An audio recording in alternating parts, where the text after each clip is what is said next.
सोलापुरातील सिद्धेश्वर कन्या प्रशालेमध्ये कर्मयोगी अण्णासाहेब काडादी यांची 115वी जयंती उत्साहात साजरी करण्यात आली.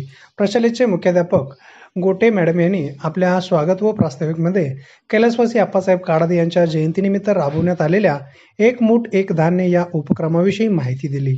दान देण्याचे महत्त्व पटावे व सामाजिक बांधिलकीची जाणीव विद्यार्थ्यांमध्ये निर्माण व्हावी हा धान्य संकलनाच्या मागचा हेतू स्पष्ट केला.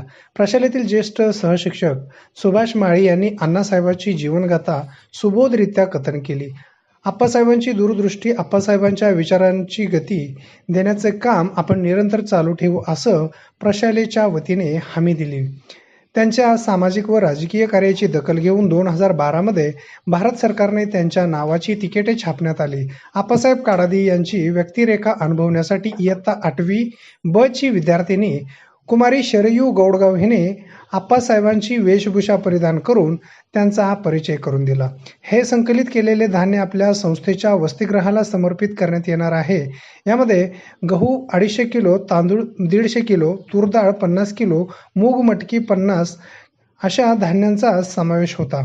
या कार्यक्रमास प्रशालेतील पर्यवेक्षिका सुनीता वाले मॅडम तसेच प्रशालेतील सहशिक्षक, सहशिक्षिका व शिक्षकेतर कर्मचारी उपस्थित होते.